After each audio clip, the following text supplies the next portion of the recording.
Bonjour à tous, bienvenue dans cette nouvelle vidéo. Donc aujourd'hui je vous retrouve pour faire un bilan de mes lectures du mois d'août. Donc pour commencer le mois, j'ai lu En attendant Bojangles, je ne sais pas comment on dit, d'Olivier Bourdeau. Donc c'est un livre que j'ai emprunté à la bibliothèque donc depuis que j'ai dû rendre, mais je pense que rien que le titre doit vous évoquer au moins la couverture qui est parue chez le livre de poche et dont on a entendu parler, qu'on a vu partout ces derniers mois. Donc en attendant Bojangles, c'était une Bojangle.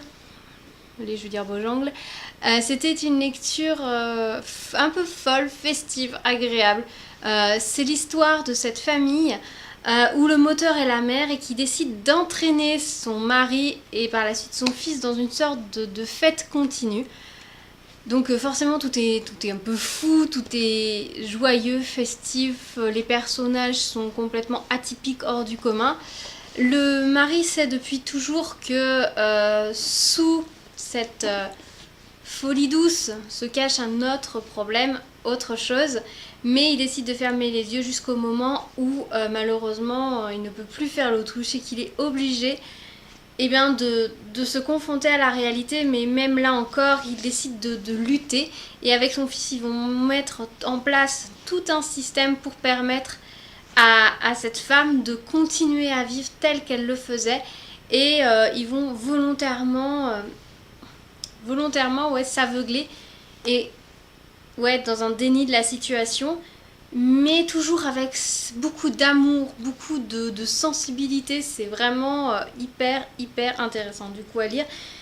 Alors certains ont aimé, certains n'ont pas aimé, c'est tout l'un ou tout l'autre, j'ai l'impression. Moi personnellement j'ai beaucoup apprécié et ce que je regrette, c'est d'avoir lu le livre en plusieurs fois. Il a fallu que je m'interrompe souvent et ça c'est un petit peu dommage. Je pense que quand on peut le lire d'une seule traite, c'est vachement plus intéressant. Ensuite, j'ai sorti Partito pris mon chien de Kate Atkinson aux éditions de Fallois. Alors ça, c'est un livre que j'avais acheté à Paris une fois, que j'y avais été il y a maintenant 3 ans. C'est vraiment le titre qui m'avait attirée. La couverture est vraiment magnifique également. Et le résumé à l'arrière avait quelque chose de piquant, on va dire. Donc c'est l'histoire d'une femme qui est ancienne agent de police qui un jour au supermarché va faire un achat complètement fou, complètement hors norme, on va dire, qui va l'emmener dans une situation assez rocambolesque, assez inhabituelle. En parallèle de ça, nous avons un Jackson, un détective privé qui est sur la trace des parents je ne sais plus comment ça s'appelle, d'une jeune femme qui habite en Australie et qui est à la recherche de ses parents. Donc ce détective privé va se lancer à la poursuite du passé de cette femme pour découvrir quels sont ses parents biologiques. Et il se trouve que Tracy, l'agent de police dont je vous ai parlé tout à l'heure, qui a fait cet achat original au supermarché, avait un lien avec peut-être une femme qui aurait eu un lien avec la femme que cherche le détective privé. À côté de ça, on suit la vie d'une actrice d'un certain âge. Et là, on se demande, mais quel est le lien ? Jusqu'au bout, on se pose la question, quel est le lien de cette femme avec le reste de l'histoire ? Parce qu'il y a comme ça, il y a plusieurs histoires imbriquées les unes dans les autres. Et alors, c'est très frais, il y a beaucoup d'humour, c'est un petit peu fou. C'est entre l'enquête policière, il y a un peu de quelque chose comme ça, le contemporain, ça ne ressemble à rien que j'ai déjà pu lire. Voilà, c'était le Partito pris mon chien par contre, éventuellement, mais j'ai pas trop le rapport du titre avec le livre. Alors peut-être qu'il n'est pas très bien traduit, mais les personnages sont très attachants, que ce soit le détective privé, que ce soit Tracy, que ce soit cette actrice, que ce soit le collègue de Tracy. Tous ces personnages sont attachants, sont très humains, et tous ne cherchent que à aller dans le bon sens et à faire le bien. même s'ils se retrouvent dans des situations qui finalement sont contre toute morale, on va dire, parfois. Mais il y a ce côté léger, innocent, naïf qui fait que ça marche super bien. Alors apparemment c'est typique de la plume de Kate Atkinson, alors là par contre je ne saurais pas vous dire, c'est la première fois que j'en lis, mais honnêtement si j'ai l'occasion je retenterai cet auteur parce que franchement j'ai passé un excellent moment, j'arrivais pas à lécher le bouquin et c'était vraiment une belle découverte. Ensuite j'ai sorti un autre livre de ma palle, mais acheté plus récemment, c'est Le Libertin de Éric Emmanuel Schmitt, donc aux éditions Albin Michel. Avec Emmanuel Schmitt, c'est un auteur que j'aime beaucoup. J'en ai déjà parlé sur la chaîne, même si par contre je n'en ai pas forcément beaucoup chroniqué sur le blog, parce que j'en ai beaucoup lu avant en fait d'ouvrir le blog. Et celui-là je ne l'avais jamais lu. Alors quand je l'ai trouvé, je me suis dit pourquoi pas. Alors il s'agit en fait d'une pièce de théâtre, voilà, qui a aussi été mis en scène, qui a été c'est aussi également un film apparemment, donc il faut que j'essaye de voir le film. Et c'est sur Diderot. Voilà, ça peut paraître un peu étonnant comme ça, vu la couverture, de se dire Diderot, l'encyclopédie, le rapport avec le libertin. Là, on voit pas trop. Le titre est peut-être choc par rapport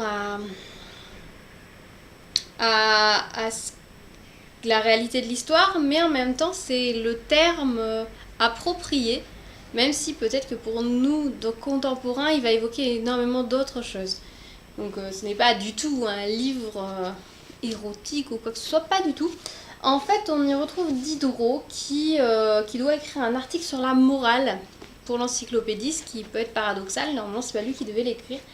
Et il est dérangé toutes les 2 minutes par les femmes de sa vie, que ce soit son épouse, une femme qui doit faire une peintre, sa fille, l'amie de sa fille.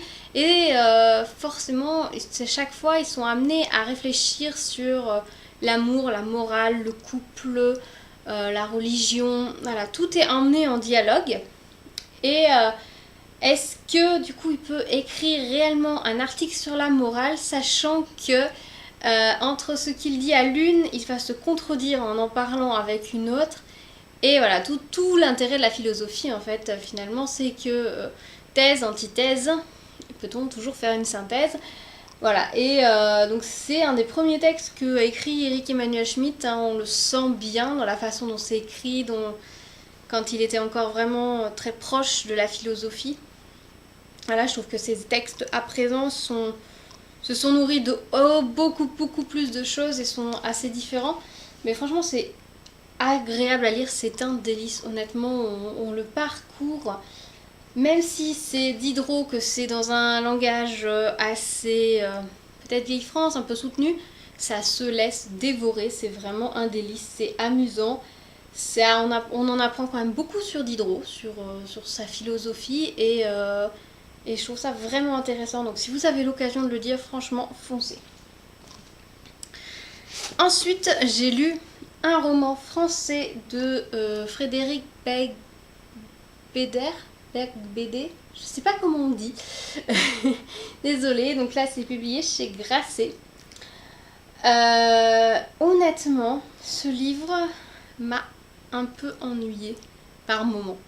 C'est l'histoire a priori de lui-même, de son frère également. C'est l'histoire d'un homme qui se cherche, qui se vit, qui raconte son histoire, qui raconte celle de son frère, qui raconte celle de sa famille, qui se cherche. Mais c'est intéressant, les réflexions sont intéressantes, il y a des passages vraiment passionnants, intéressants à lire. Mais en même temps, ça vous en laisse pas un souvenir incroyable. Je veux dire que voilà, j'ai marqué plein de petites, je sais pas si vous voyez, mais moi je mets une petite corne quand il y a un passage qui m'a plu, donc il y a quand même pas mal de petites cornes. Mais en dehors de ces passages qui m'ont plus marqué, l'histoire en elle-même ne m'a pas convaincue à 100%. Peut-être c'était pas le moment de le lire, je ne sais pas. Peut-être qu'il faut que je redonne sa chance plus tard. C'est intéressant à lire, mais par rapport aux 2 livres précédents qui ont été vraiment des grandes claques, Celui-ci m'a un peu ennuyée. Par contre, j'aurais serré cet auteur parce que je sais qu'il a écrit beaucoup de choses intéressantes. Mais peut-être qu'effectivement, certains passages sont peut-être plus intéressants que l'œuvre complète en elle-même. Mais voilà, après l'histoire n'est peut-être pas toujours très facile non plus. Il n'a pas forcément une enfance facile sur certains points. Ou ne l'a pas voulu la vivre comme telle. Enfin voilà, il y a des choses, des fois, on peut... Tout dépend la façon dont on voit les choses et comment on les interprète. Mais c'est intéressant à lire, c'est très très bien écrit. Hein. Par contre, ça, au niveau de la plume de l'auteur, on est dans quelque chose de vraiment bien écrit, bien structuré. Après, pour moi, l'histoire ne m'a pas à 100% convaincue, malheureusement. Ensuite, j'ai lu sur ma liseuse. Je suis partie, je ne sais pas où. J'ai lu le dernier violon de Menuhin de Xavier Barry Bonneau. Donc c'est un livre de la rentrée littéraire, c'est sorti chez Belfond. C'est l'histoire d'un musicien célèbre, enfin qui a connu la notoriété, dont la grand-mère va décéder et qui était la dernière autre survivante de sa famille. Donc maintenant il se retrouve tout seul. Donc il va aller à son enterrement et du coup il va passer quelques jours dans sa maison de campagne, enfin sa maison à elle, qui est perdue en Ardèche ou dans le Larzac ou par là, en Lozère. C'est la Lozère.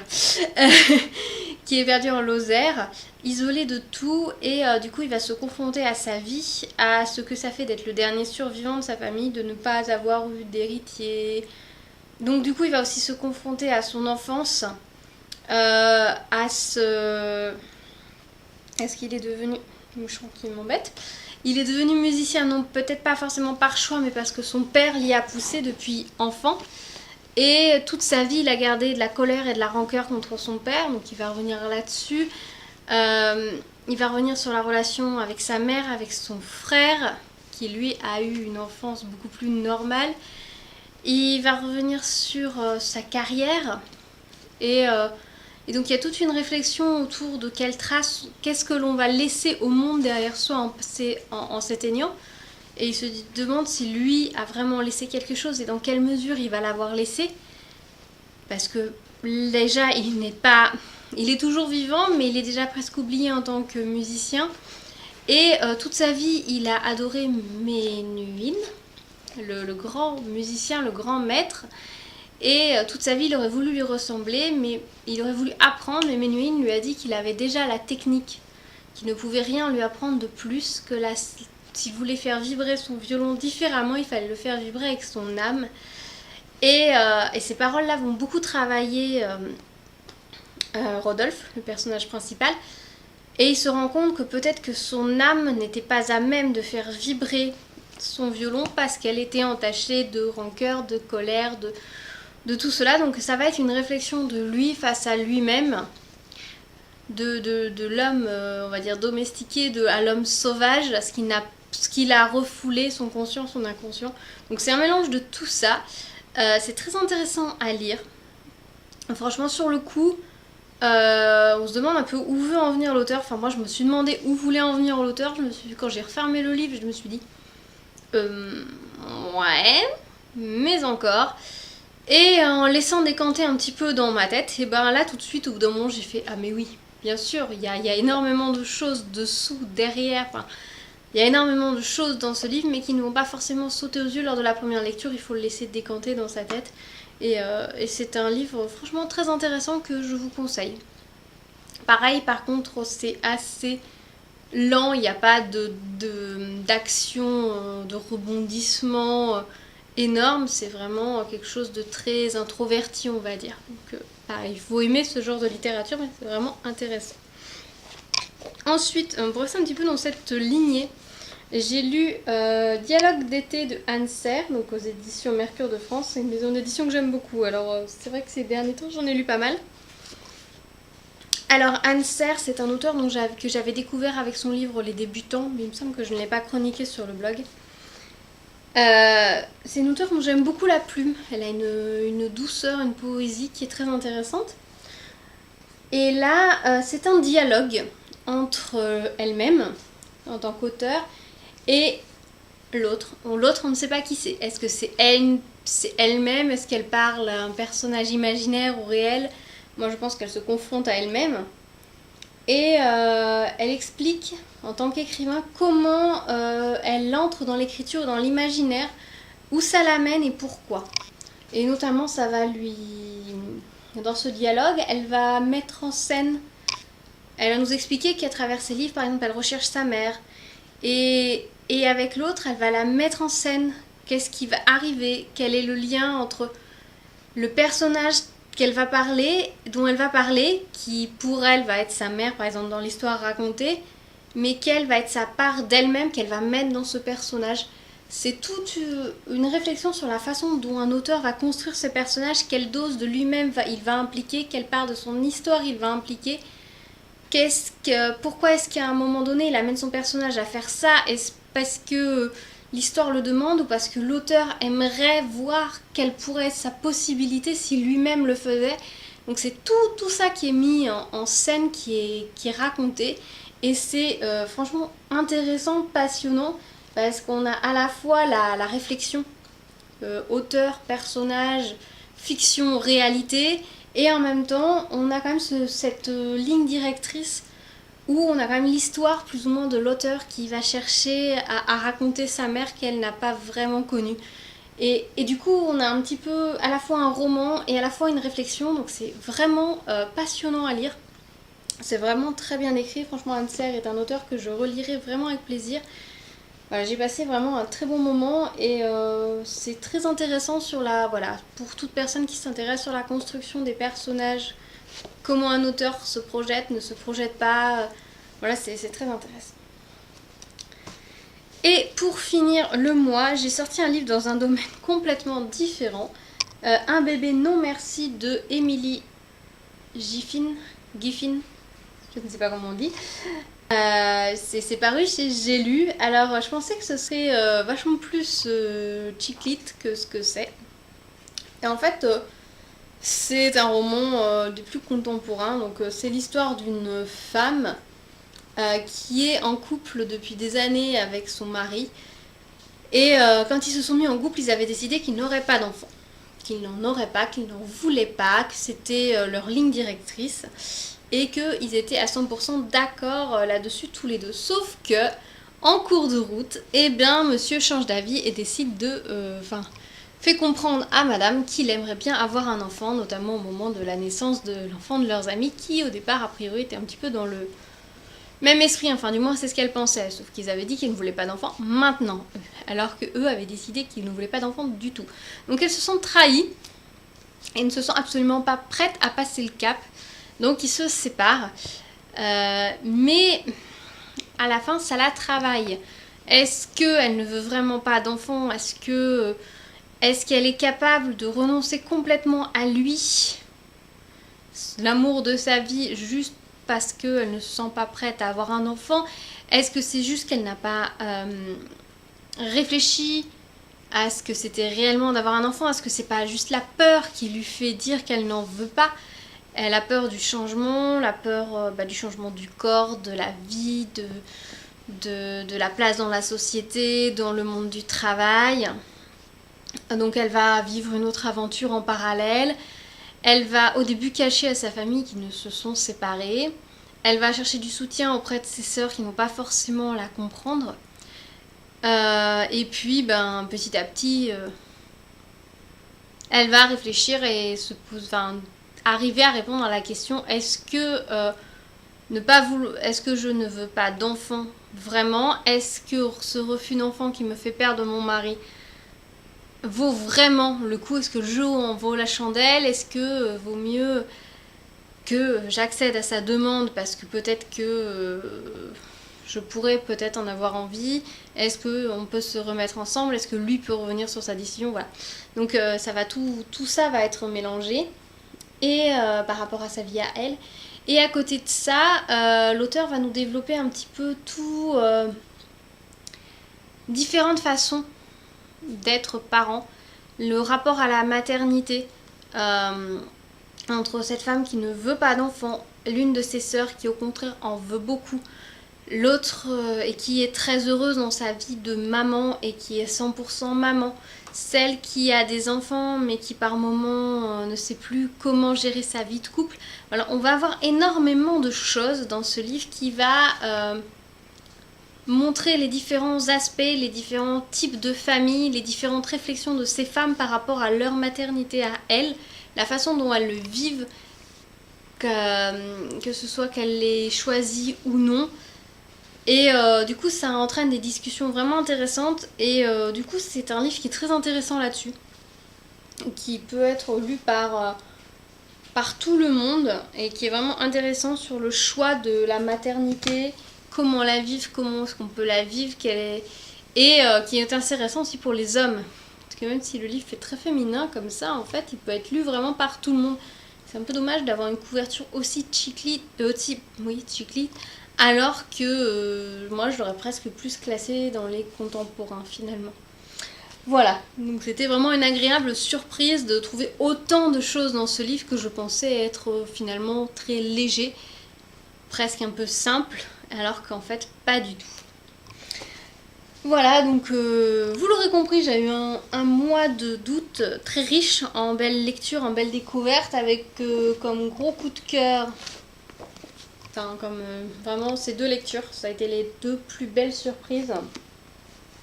Après avec Anne-Serge je savais à peu près à quoi je m'engageais, donc voilà, je savais que ça allait me plaire. Le dernier violon de mes mains, je ne le mets pas dans les coups de cœur, ça a été une très belle surprise, mais comme il fallait un petit peu de temps pour apprécier le texte à sa juste valeur, du coup, je peux pas dire franchement ça, voilà, waouh, quoi ça l'a fait. Ça l'a fait au final, mais pas dans les médias. Donc voilà, les deux plus belles surprises, voilà, c'était ces deux-là. Alors n'hésitez pas à me dire en commentaire si vous avez lu certains de ces livres, si certains vous tentent. Certains ont déjà été chroniqués, d'autres vont l'être incessamment sous peu. Je suis désolée, je suis assez en retard sur le blog par rapport à ça. Je vous dis à très bientôt pour de nouvelles aventures livresques. Bye bye!